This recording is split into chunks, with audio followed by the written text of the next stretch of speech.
Okay, welcome to ICSC Tool Time, and we have a wonderful panel today. We have Russ back here, Russ Schoen from Chicago. We have Roger Firestein from Williamsville. We have Mike Fox from Military Road, and I'm Susan Keller-Mathers, and this is CRS 670 class and some of our alumni. So welcome to all of our discussion members today.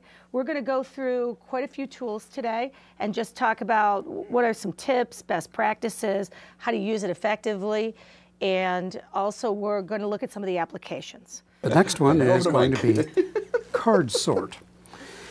Card sort is a prioritizing tool. The idea is that you want to rank something in its order of importance or some criteria-based sequencing. It is a simplified version of the paired comparison analysis. The PCA is a comparison of each option against each other option, but a pair at a time. The card sort is choosing an option and relating it to the remaining and diminishing pool of options as you move through it. So there are two key elements to making a successful card sort. One is the language that's used for the polar ends.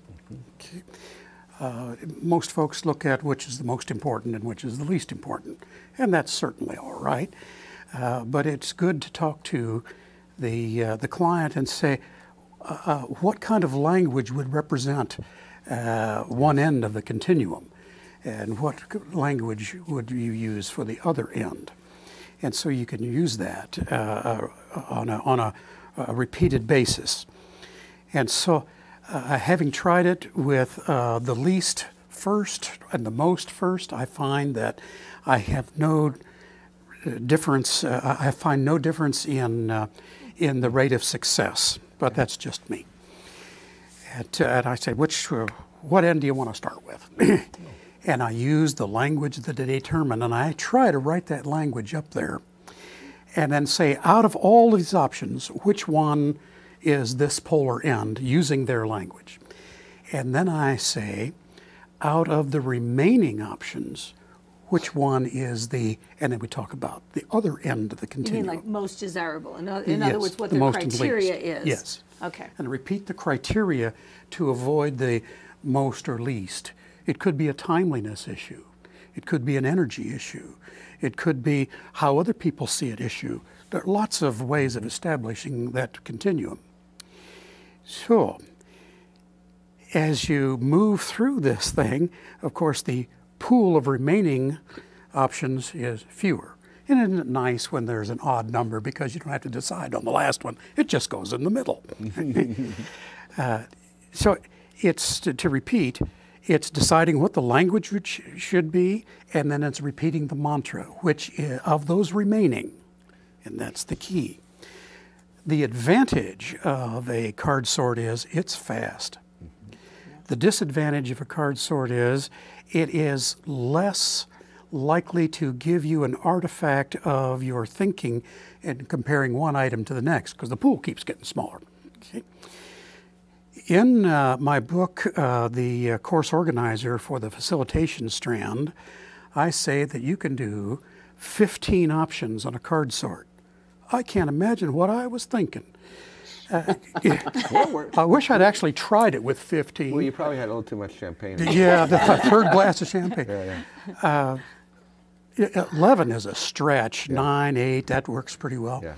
And when I'm working with people who have a diminished capacity to handle the moment, and that could be any one of us. Right? At the moment. At that moment, yeah.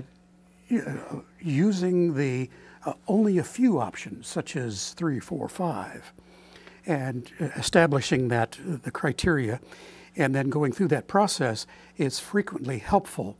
That whereas a PCA would be just too tedious and not functional. Working with folks who are from it was the Erie County Senior Services folks, and they were dealing with folks that had very, very few resources just like graduate students. Bad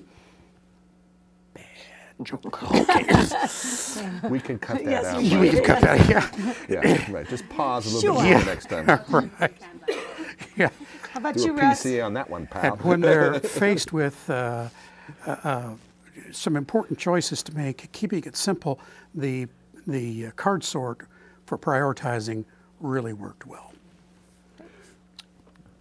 Yeah, I just think this is a great one that can work with all age groups. So I've used it quite often with high school students in terms of prioritizing, you know, where they want to spend their limited resources on, let's say, extracurricular or, you know, ideas for the big dance, whatever. It was a really intuitive. It's more intuitive than the PCA. Yeah. So sometimes you'll be working with groups that, for whatever reason, are a little less energized by the PCA. So this might be a good one to go to. Yeah, Russ, just to build on what you said and what Michael said, it's intuitive and it's quick. And that's one of the reasons why I like it, because sometimes I don't have the luxury of time to do something like the PCA. And it's like, okay, I got it, boom, boom. But making sure that those polar opposites are really well phrased really makes it work real well. So. And that one could also go into the group grid, because Sure. of course Yeah. you can Oh, yeah, use it the absolutely. same way you would You use the bet. PCA, Yeah. have everyone prioritize themselves, put it into the group grid, and then have a discussion that takes us towards consensus. And that's the way I use it most of the time. Yeah. Something that I like to do when I'm working in a facilitation with a single client is after the priority order has been arranged, I'd say, why don't you take a minute and look at that thing, really give it some thought to see if the sequence of that prioritization makes sense to you now that it's up there. Mm-hmm. Sometimes they move it around a little bit. Sometimes Yeah. they do. Beauty of Post-its. Thoughts on the card sort? In a group, it gives everyone equal voice. So I think that's why kids love it so much, because there's such an inherent system of fairness to it. Mm-hmm. Everyone gets a vote, everything gets a scale, a score, and then they see the totality of it. They love it. So the visual aspect The of it as visual well. aspect of it. Yeah. That they can Yes. see how fair it is, how Yes. equitable it The is. logic of it. And that is which tool? Oh, and that is card sort. All right, very good.